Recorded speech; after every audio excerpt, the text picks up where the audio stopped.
sealed with the cellophane stuff. I don't know why I started at that end, because I'm right-handed. Honestly. It's all the excitement, that's what it is. It's like Christmas.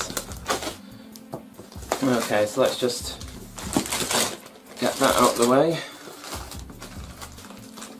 Now, I did order this direct from Dyson, so I didn't expect it not to be sealed. So you still have the security tape on there, so we'll just cut that. There we go. And this should just open up like so. So I'm just going to take a quick picture, so just bear with me a second, just so I have it for the, I have my own Facebook group, you see, and I like to document stuff like this. There we go. Right, so there we have it. So this is my first Dyson cordless ever. So first thing we have out is the, that's talking about the guarantee, I believe. There we are. It almost looks like a Yellow Pages cover, doesn't it, on the book cover of one of those. That's that, and also we have the manual, has your register guarantee there as well. That's that. So, once again I'll take a picture, I'm sorry about this. There we go. So, first thing we have out the box seems to be the wand. Just pop the packaging off there. Oh, that is a lovely colour, isn't it? Look at that. It's quite thick, I didn't expect it to be that thick. We have the connections in the end there for the powered heads, like the fluffy head and the main carpet nozzle. We have the male and the female on that end. As you can see there, it says Dyson Cyclone V10 Total Clean. Very, very nice. Not a single blemish. Very nice. And we have the button there. Oh, I didn't expect it to press in that much. That's cool. That's to release the tools. So that's the wand. So next we have the mattress tool, I believe Dyson call this. It's just a big upholstery tool, really. This is the new design, by the way, if you didn't know, of the release button for the tools. So we have a lint picker there, sort of like a velour strip, a wide opening. Oops. So, you know, these are quite good quality tools. I know they're expensive, but they seem pretty good quality. So here's the up top tool, I believe Dyson call this. Looks a bit like you have one of those toilet ducts, you know, that you squirt that chemical round underneath the rim of your toilet. Kind of reminds me of that. But anyway, you can angle that, different angles. And there we go, so that's that. It's probably not something I'd use all the time, but it's definitely useful. So, let's see, here we have the combination tool and the crevice tool. I love how everything's so nicely packaged. I think this is part of what you pay for sometimes, you know. So let's see how else we get into this. Oh yes. Try not damaging the packaging because I like to keep it. It's all part of being a collector, really. So we have the crevice tool there, little bleed holes in it. I guess that's to stop it from shutting the motor off when you block the end, because of course on these it doesn't take much to stop the machine from running if you block off the suction. Yeah, that's the crevice tool, pretty standard looking tool. I mean, how else can you design a crevice tool, really? So here's the little combination nozzle. We have the little sort of upholstery tool, and then you press that and that's your little dusting brush there. It's a bit bigger than I imagined. I'm not sure if they've redesigned that, but I'm sure they were smaller than that. Button on there again, so yeah, that's that. What next? So we have the little, now this is an asset, I think.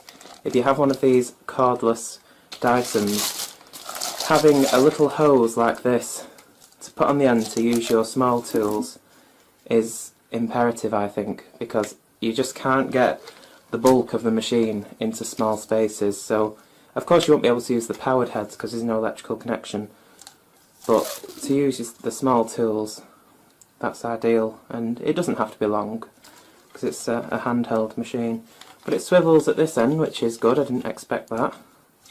Fixed at that end though, and we have the button there. So that's that. It's kind of a nice concertina, that, isn't it? Oof. Anyway, let's see what we have now. So we have, I assume, yes, this is the fluffy head, I think. It's all exciting, isn't it?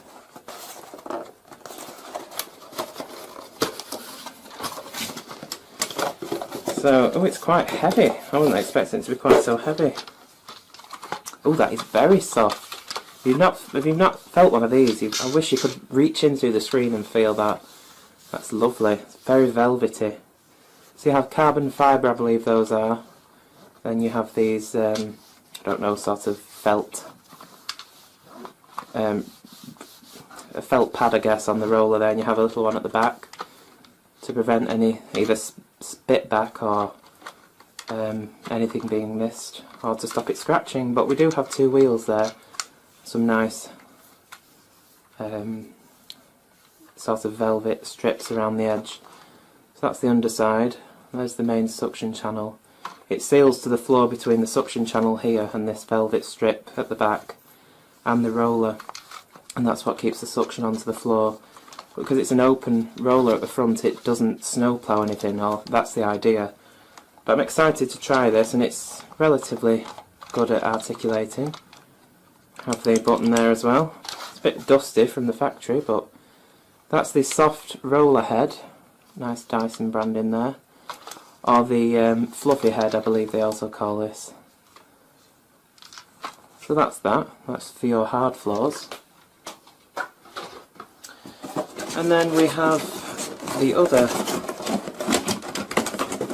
floor head here. This one's for your carpets, just your combination or multi-purpose nozzle.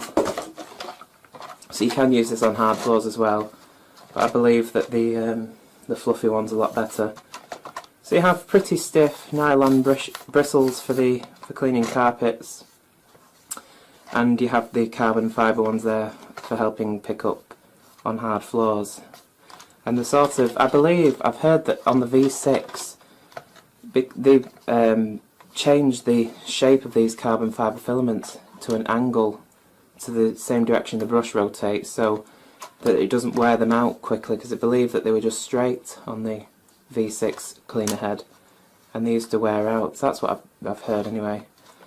But yeah, I'm not sure if it's meant to sound like that, but it's a direct drive, isn't it? So probably.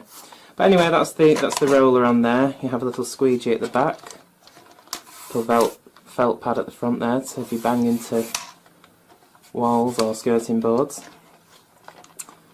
But yeah, we've got little wheels at the back there, which is supposed to be like a bit of a ball mechanism, and that articulates quite well. Excuse me. Oh dear. Ugh. Need a drink really after all this talking. Right, so here we have the charger. I'm hoping that this charger will reach from the wall where I'm planning to mount it to the skirting board where the socket is. It's a standard jack plug there really. And Dyson charger. So that's that. And I think, have we got anything else in there? Oh yes, of course, I forgot about this. We have the mini motorised head for your upholstery and your stairs. This is also a redesign. They've added these stiff nylon bristles rather than the somewhat sparse brushes that they had before on the V6 type. I'm not sure if the V8 came with this type, but they seem quite stiff. We've got a lint picker on the back there as well. But yeah, this isn't air powered, this is motorised, so of course you have the connections at the back. and that should stay constant power when you put it on the surface. It wouldn't slow down because, of course, as I said, it's electrically powered. But it pivots, as you can see, to keep contact. So that's the mini motorised head.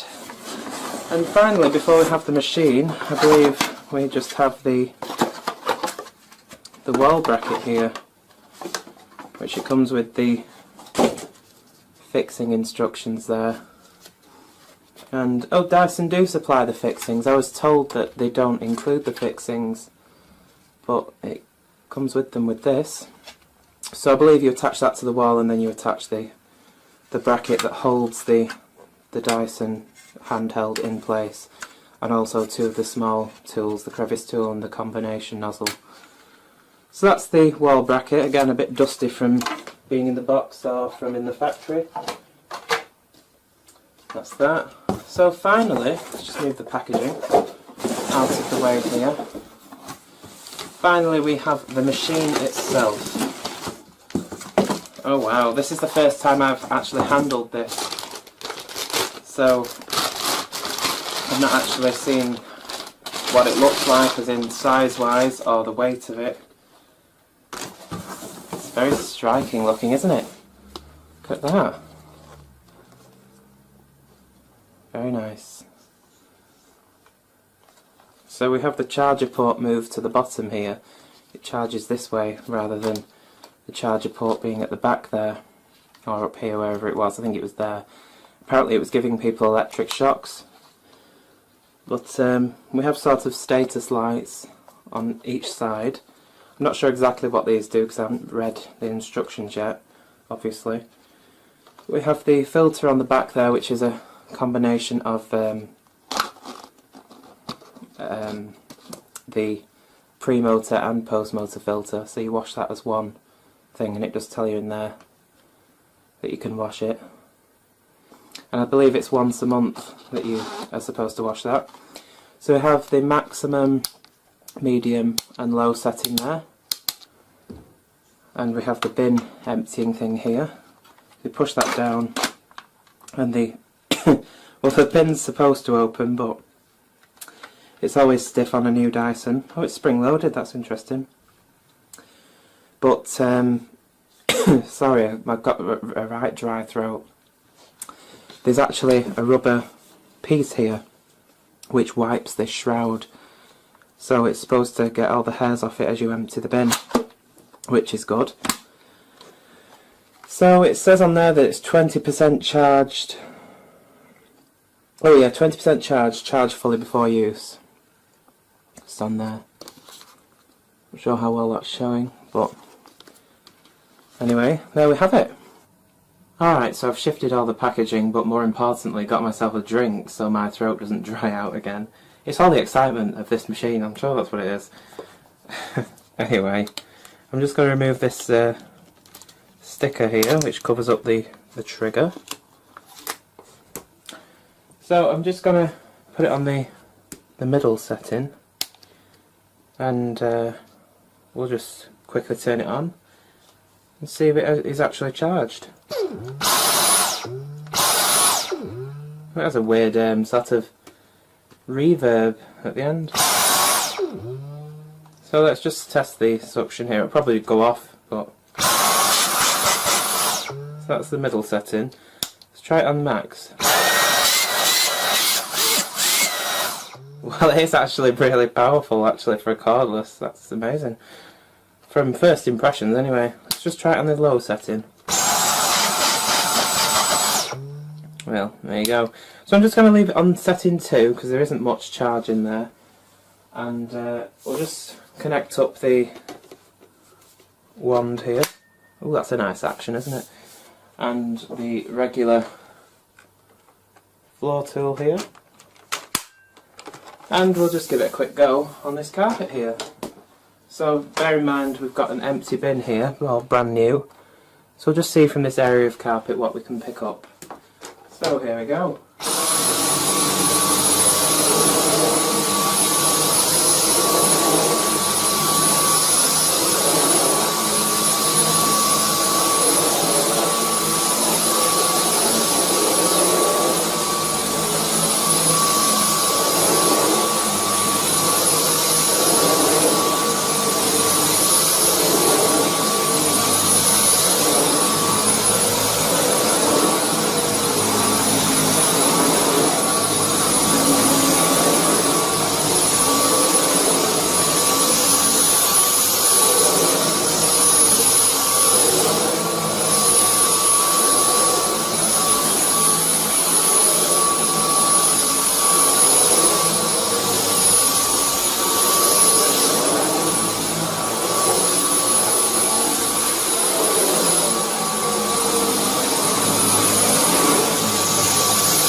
So there we go. So let's just take the end off there. I assume there's some sort of flap in there. Oh no, it's God, I'm so dumb. Obviously the dirt goes straight up there and up into the shroud. It enters from the shroud area, so obviously it's not going to fall out. Duh. But anyway, just from that brief test, you see there a bit of hair, and I only vacuumed this carpet last night, so that was literally like, I don't know, 18 hours ago maybe, when we've only got one dog.